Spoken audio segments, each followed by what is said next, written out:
Our first stop is a sacred spot of the Islamic faith. The sacred city of Mecca, birthplace of Islam. How did this place come to be the holy site for Muslims? Islamic scholars date it back to the times of the Prophet Abraham, father of the Abrahamic faiths and messenger of Allah. The Kaaba is believed to be the house of Allah on earth, first built by angels, then rebuilt by Abraham, and then later rebuilt by Prophet Muhammad, peace be upon them. Muslims from around the world come to the Grand Mosque of Mecca to perform two pilgrimages, Hajj and Umrah. Hajj is one of the 5 pillars of Islam, takes place once a year. Umrah, on the other hand, can be performed at any time in the year. Both pilgrimages entail similar rituals. Let's step in a little closer to the Kaaba.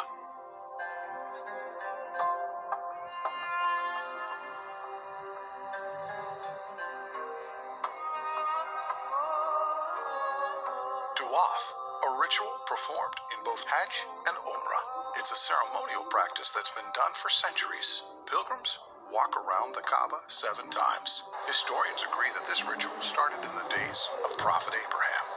The Kaaba is covered in a black silk called the kiswa. This fine piece of garment is changed every year. The Kaaba was built around the black stone. We'll come to that later, but observe the pilgrims as they perform tawaf.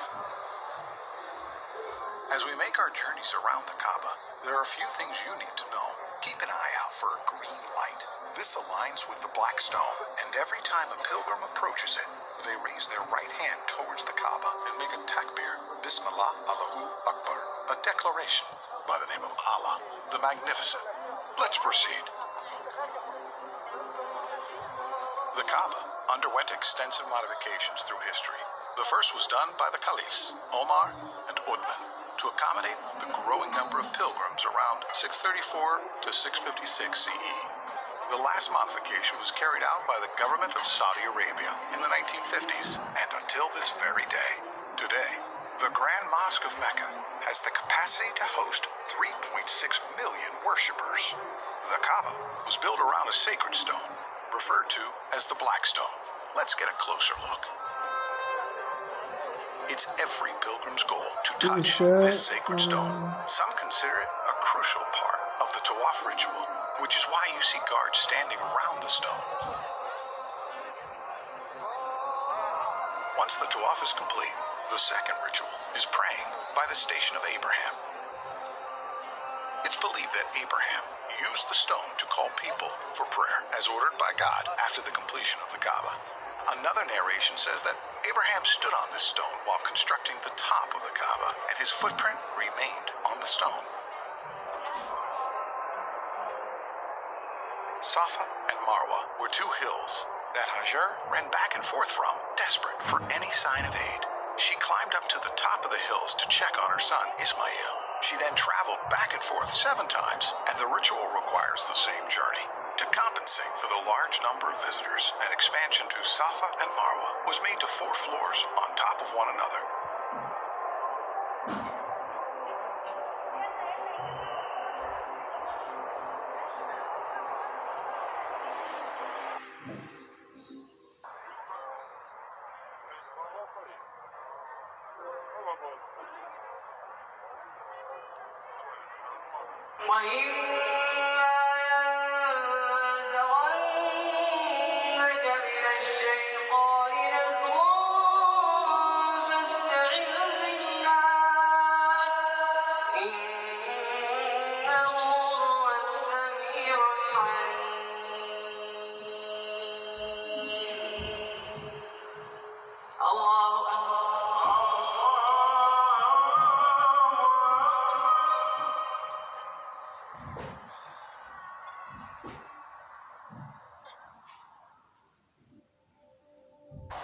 The kings of Saudi Arabia have contributed a generous amount of money in the maintenance of the sacred site to accommodate the large amount of visitors and provide the best worship experience to all.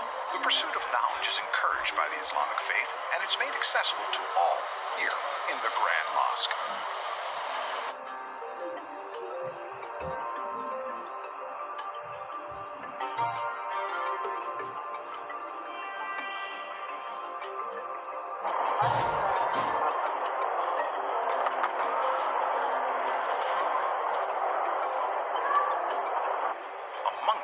facilities this sacred site has to offer is Quran education circles, where Muslims come together to learn and understand the Book of Allah.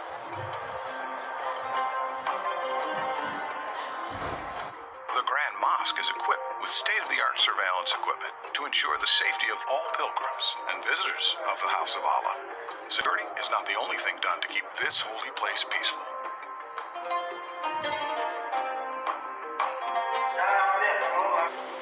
Here, a group of young adults practice the art of designing the kiswa, the black silk covering the Kaaba. Someday, if they're lucky enough, they'll be a part of the team that sews the actual kiswa.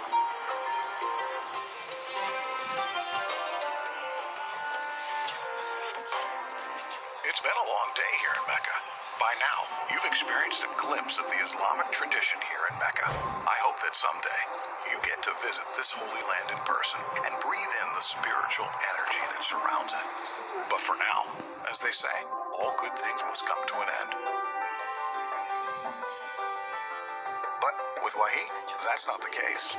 We look forward to taking you on more adventures to other fascinating sites around the world. Remember, this is Wahi, your virtual passport through space and time. I'll leave you with this Meccan sunset. See you next time.